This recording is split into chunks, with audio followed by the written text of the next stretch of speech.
How soon could we see Brooks Lee in a Twins uniform? Is Edouard Julien part of the 2023 plans? How about Simeon Richardson?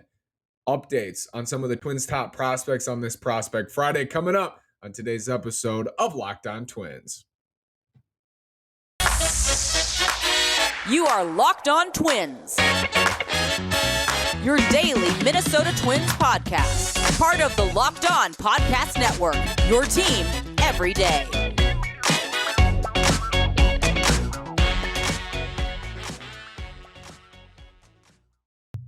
And welcome to the Locked On Minnesota Twins podcast. Today is Friday. Happy Friday, September 23rd. And I'm your gracious host, Nash Walker. Today's episode is brought to you by Bet Online. If you're looking for NFL lines, odds, information, whatever you're looking for, head over to betonline.net. They have you covered this season with more props, odds, and lines than ever before. Bet Online is where the game starts. Again, this is Nash Walker. I've been hosting this podcast on a daily basis for 3 seasons and been writing about the Twins at twinsdaily.com for 4 seasons. Some interesting comments today from Derek Falvey confirming that Rocco Baldelli will return for the 2023 season, which we can assume means the front office will return. To be honest, I never thought this was in question. Rocco, no, because I've said for a year, I think the first time I said this, probably over a year ago, this is a boat that goes down together. These two are on the same ship. Falvey, Levine, especially Falvey and Baldelli. Those two are on the same ship. I do not see a scenario, and I think I said this in the winter, I do not see a scenario where Falvey's gone and Rocco stays, and I don't see a scenario, especially where Rocco is gone and Falvey stays. I think they're on that boat together, and his quote today confirmed it. I want to get the exact quote from Derek Falvey before we get into some fun prospect stuff, because this just came out pregame. The Twins are going to face the Angels tonight at Target Field, and every homestand you hear from Derek Falvey essentially at the beginning of every homestand. Here's the quote on Rocco Baldelli. He's my partner in this all the way through.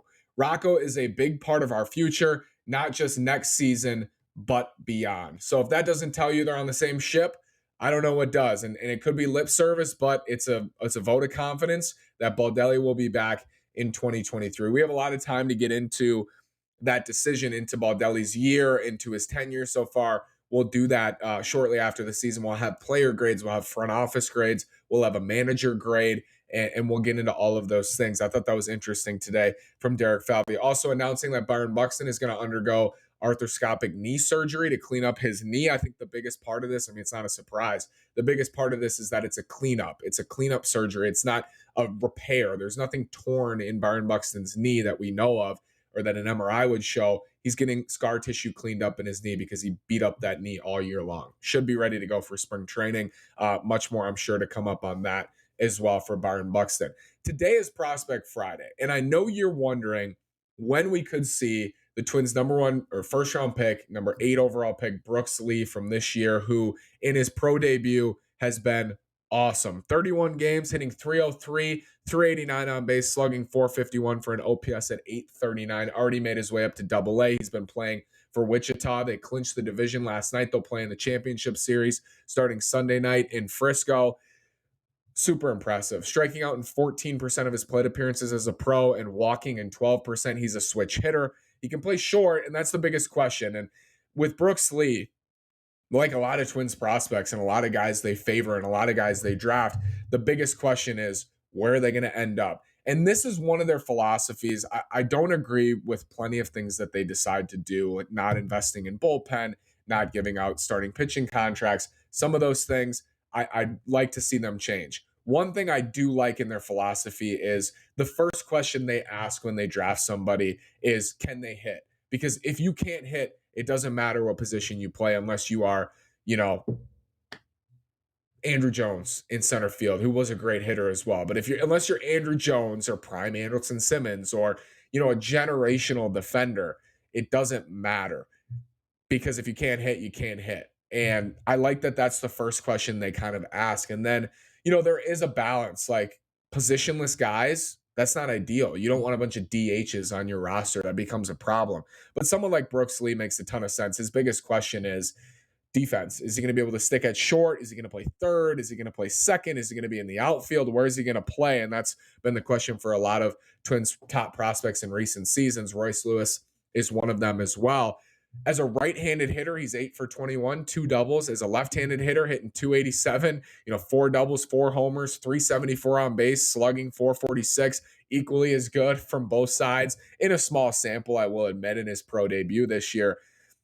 Brooks Lee, I think Royce Lewis remains the Twins' top prospect in my mind until further notice. And that's more just me being stubborn and loving Royce and like loving what he has to offer and hoping that he can be healthy. Brooks Lee's close. I mean, Brooks Lee, if you look at MLB Pipeline, he's the Twins' top prospect. I believe Baseball America has him as the Twins' top prospect. If you look at baseball trade values, which is not perfect, but it's the only thing we have to kind of visualize values of players on a certain team or in an organization, Brooks Lee is listed as the Twins' most valuable trade chip on baseball trade values, which I think is very interesting. And it kind of shows. I mean, it shows how special of a talent he is and how the Twins stole him with the 8th pick. RM Layton, who we've had on the show, my prospect analyst, the guy I turn to and ask, about these prospects, he said that was a steal. He couldn't believe Brooks Lee fell to the 8th pick. And it's because the Rangers drafted Kumar Rocker, the Cubs drafted some prep pitcher or college pitcher. It shook things up. And then Brooks Lee ended up falling to the Twins, and they were ecstatic that Brooks Lee fell down to the 8th spot to them. So when are we going to see him? He's at Double-A already, man. He's already at Double-A. I think very, very high possibility. Not high, but it's a possibility. It's very much a possibility that we see him play for the Twins in 2023. He's already looked excellent in Wichita. Usually Wichita is a pit stop for a lot of prospects. You don't spend a ton of time in St. Paul. If you excel at Wichita, you go to St. Paul and you maybe stay there for a couple of weeks, and then you come up to the big leagues. And I think Brooks Lee's going to be in that spot in 2023. I really do. And especially given the questions on the roster. If the Twins don't bring back Correa, if the Twins don't sign Xander Bogaerts or Trey Turner or Dansby Swanson or any of the top free agents, and Royce Lewis is out till July, is it possible that Brooks Lee could be up as the Twins shortstop in May or June? I wouldn't rule that out. I mean, I wouldn't rule that out. Can he stick at short? Still a big question mark. Can he play shortstop at the big league level is a question mark, but his bat is going to play. He's a switch hitter. He's a great athlete, special player, special prospect. And I think, yes, I do. Right now, I'll predict that we will see Brooks Lee debut for the Twins in 2023. How about Brooks Lee's teammate, Edouard Julien, who's had an incredible season at Wichita himself, still underrated, still under the radar. When will we see Edouard Julien? Could we see him as soon as opening day 2023?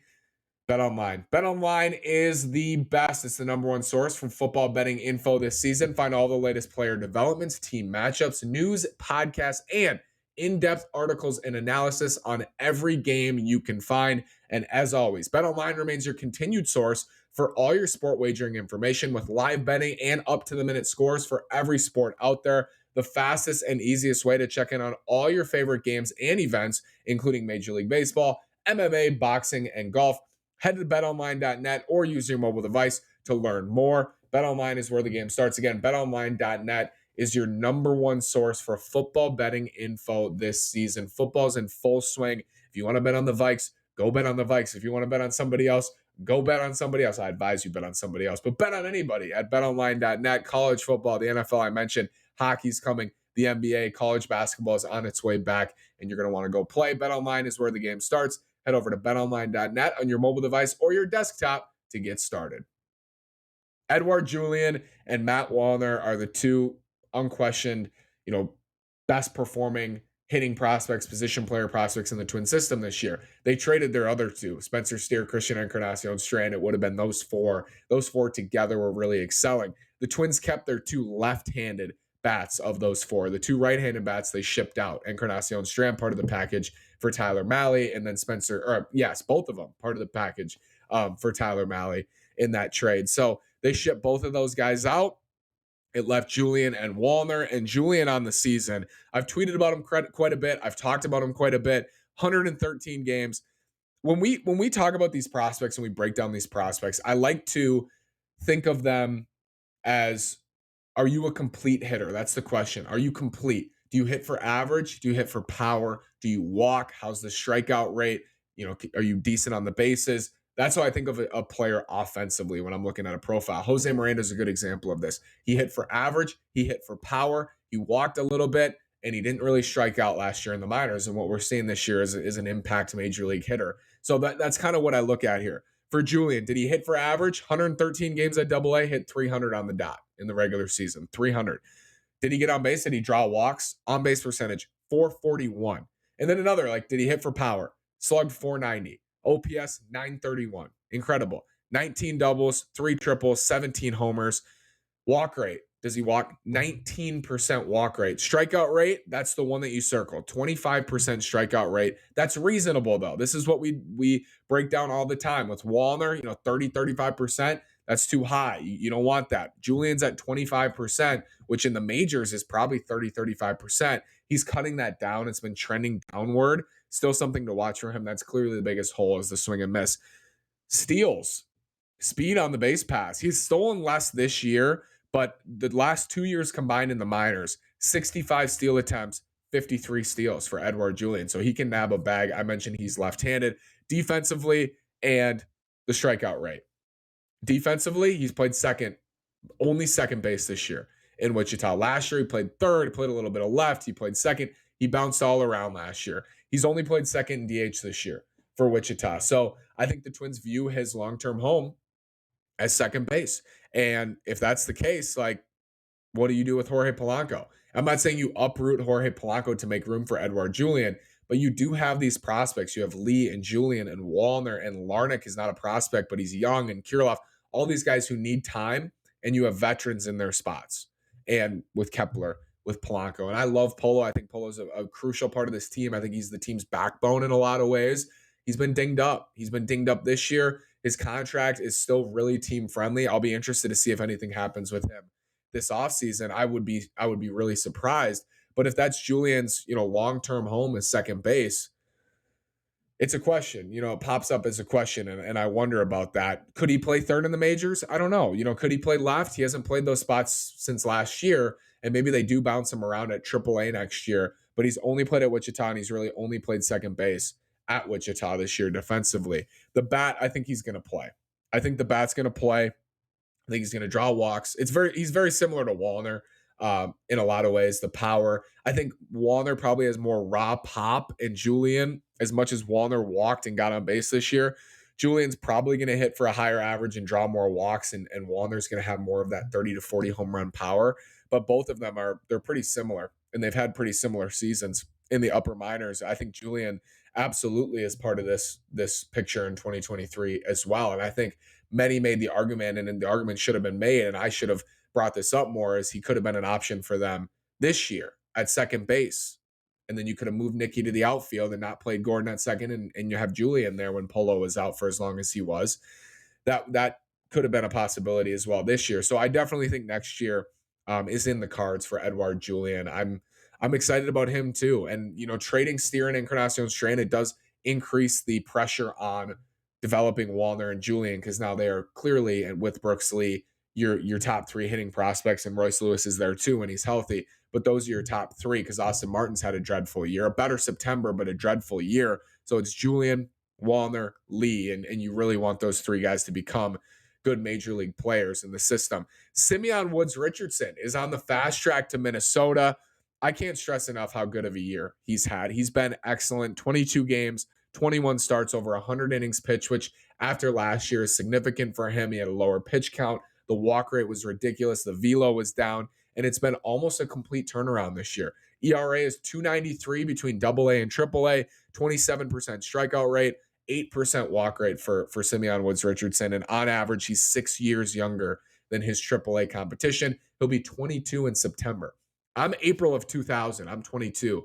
He is younger than me. He's September of 2000. So he's not even 22 yet. And he's tearing it up at AAA. He's doing a great job. He's pitching really well. The strikeout numbers are there. The walk numbers are down. You look at AAA this year, since he's moved up, over 9 strikeouts per 9 still. He was 9.8 at Wichita. The strikeout rate on the year I mentioned is 27%. Simeon, I think, is overlooked. And I think he's overlooked because many viewed Austin Martin as being the headliner in the Jose Barrios trade. I don't think that's true anymore.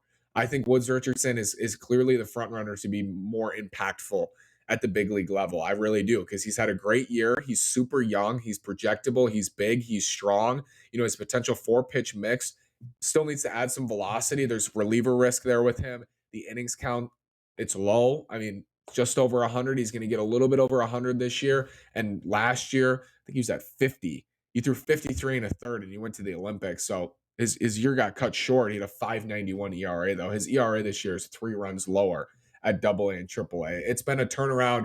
He's absolutely the comeback prospect of the year. If that was an award, I would give it to Simeon Woods Richardson. And he had COVID for a month and came back and has just pitched very well from that hiatus. Really special year for Simeon, special year for Edouard Julien, and a really good start for Brooks Lee. This system, I mean, rightly so, it's in the bottom half of the league. Rightly so. It's not as deep.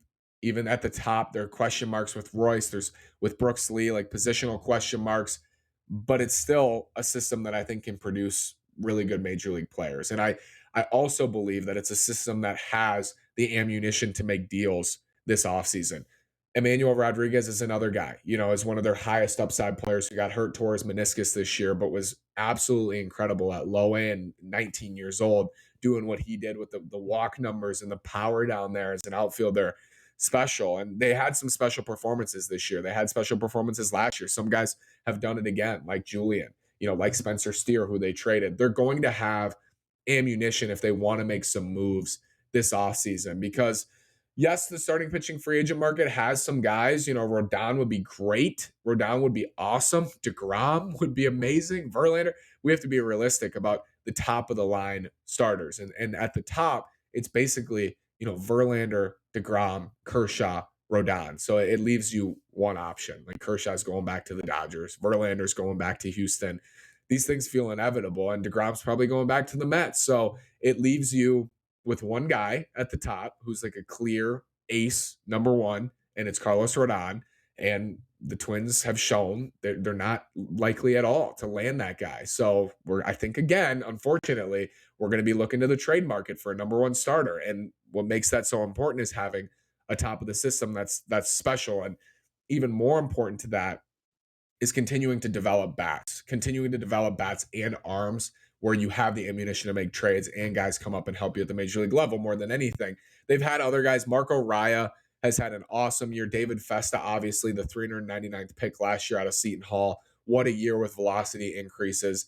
They've had more than that. Jair Camargo hit 2 home runs last night for the Wind Surge in that division clinching game. He came over in that Maeda deal as a catcher. They've had some other really nice performances this year, but I think I do see why this group is in the 15 to 30 range. There's no question about it. But it doesn't mean that they're short on guys who can impact the team as soon as 2023. I think Lee's in that boat. I think Julian's in that boat. I think Woods Richardson's in that boat. And then the other reason they're a little bit lower is because they've graduated a lot of prospects. Trevor Larnach, Alex Kirilloff, Royce Lewis, Josh Winder, now Louis Varland is going to graduate. They've graduated Jose Miranda, others. They've graduated quite a few guys, Ober, Ryan, all these guys they've graduated in the last, year and a half. That's going to hurt a system, but that doesn't necessarily mean those guys aren't prospects anymore. For example, if Edouard Julien was to make the opening day roster, which I don't think will happen, but if he was to make the opening day roster, he has the same amount of team control as Jose Miranda. They have 6 years of team control, but we view Miranda as not a prospect anymore because he graduated out of prospect status. He still has the same amount of team control because he didn't get a full year of service in 2022. So guys aren't prospects anymore, but they're young with sometimes 6.5, 7 years of team control at the major league level. And we just don't view them as having prospect status, but they're basically a prospect. So Brooks Lee, absolutely, I think in the picture for 2023. Edouard Julien, I think absolutely in the picture for 2023. Simeon Woods Richardson on a fast track, absolutely in the picture for 2023. I'm excited about all three of these guys. Can you put up numbers like this? It's impressive. And I think Simeon, I don't want to put him above the other two we discussed today, but Simeon is that turnaround to me is exceptional. Like what a turnaround. And again, I think he's the top. He is the headliner in the Barrios deal. And I'm going to remind you of Jose Barrios' numbers this year. I love Jose. I've always loved Jose. We'll always cheer for Jose. But on the season, he just signed that 7-year deal with Toronto. In his first year, he's made 30 starts. 5.27 ERA. 5.27. He's given up the most hits and the most earned runs and the most home runs in the American League. Jose Barrios, as crazy as that sounds, he's got a 5.27 ERA, an ERA plus at 74. Dylan Bundy on the season, many less innings, way less innings, but Barrios has a 5.27 ERA. Dylan Bundy has a 4.78 ERA. Wins above replacement for Bundy this year at Baseball Reference, 0.0. Jose Barrios, negative 0.6. I think Jose will be fine, but maybe not. Maybe not. And maybe we'll look back and Woods Richardson develops into a mid-rotation starter, and maybe Austin Martin develops. I'm less optimistic about him, but this is a potential trade we look back on and say, that was a good move at the time for the Twins not to extend Jose Barrios, because in the first year of that deal, it doesn't look good for him. Once again, I'll always cheer for Jose. I always loved him. He always gave it his all. I think he would have signed with the Twins if they would have given him a competitive offer, or an offer that he took in Toronto. I would do that trade, though, knowing what we know now. Certainly. Thanks so much for making Locked On Twins your first listen every day on the Locked On Podcast Network, where it's your team every day. And I'll make your second listen the Locked On MLB Podcast. MLB expert Paul Francis Sullivan brings humor, passion, and unique perspective on every team and the biggest stories around the league. Follow the #1 daily league-wide podcast, Locked On MLB, on the Odyssey app, YouTube, and wherever you get your podcasts. Thanks so much for listening. Have a great day. We'll be back with episodes next week, 5 days a week on the Locked On Podcast Network, where it's your team every day. Thanks again, and go Twins.